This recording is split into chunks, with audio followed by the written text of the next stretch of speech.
What's going on? My name is Corey Arvinger, and I am the CEO of Support Black Colleges, and this is Black Estate.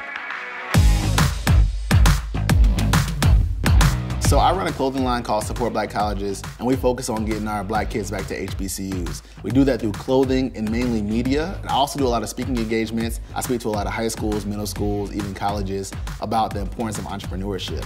This is my very first home that I have ever owned. So growing up, we lived in an apartment, a few apartments, and then right when I got to high school, we actually purchased our first townhome. My early take on home ownership was kind of not there because I wasn't really educated on it. I didn't really see the difference between apartment, home, whatever. It was kind of like in the back of my head. A lot of people, when we talk about our neighborhoods, the hoods we rep, a lot of people don't even own those buildings. And so you're repping something that you have no control over. And so for me, ownership is really important because what do you have to leave to your family? And I wanted to have something that my family could call home forever that was actually ours. So I was on Instagram Live one day. I saw this house on my other phone on Instagram that my realtor posted. And I was like, do y'all want me to go see this house? And they were like, yeah, you should go see it. So I literally came, pulled up to the house. It was an open house.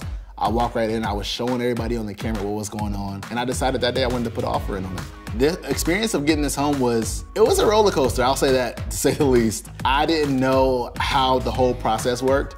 Luckily, I had an amazing realtor that really helped me and pushed me through the process. It was things that I didn't know. I had to do a lot of education, a lot of paperwork. Because I'm an entrepreneur, I had to get a bank statement loan, which I had no idea what that meant. So a bank statement loan is when you maybe not have W-2s, so you have to go through the bank to get approved so they can make sure you have enough money to purchase the house. Sometimes as an entrepreneur, especially an early entrepreneur, if you don't have payroll or maybe not using ADP or companies like that, you have to go that route to make sure it's verified so the bank can say you can get this house. Most people might say, oh, I don't make this amount of money, or I don't have this kind of paperwork, or I didn't do things the right way. But understanding that there's multiple ways you can purchase a house, and the bank statement loan allowed me that opportunity to do so because of the way it's set up.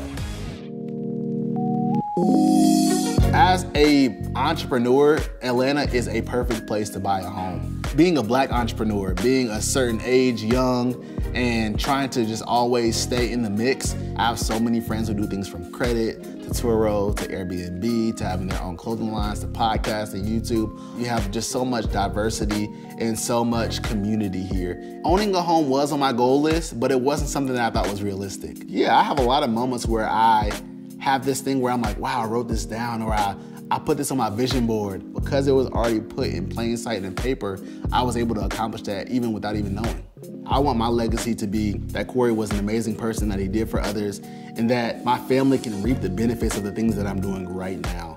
I'm so sick and tired of hearing people say, oh, I got it out the mud, or I started from this, I started from the bottom, I stayed 10 toes down. Like, I want my children to not have that disadvantage, because that's a disadvantage. I want my kids to have a fair shot at a good life early on, and I want to set those things up for them so that they can, do what they want to do in life versus what they have to do because they need money. Some words of advice for some younger people and entrepreneurs who are interested in buying homes: don't count yourself out. Just because you may not know the process doesn't mean that you can't get a home. I would say find a realtor that's really good. Do your research on what the process is like, and then see if you qualify based off of your research. If you do those things, then you can find out if you qualify and if you don't. And if you don't qualify, then you can know the steps to get qualified so that you can purchase a home as well.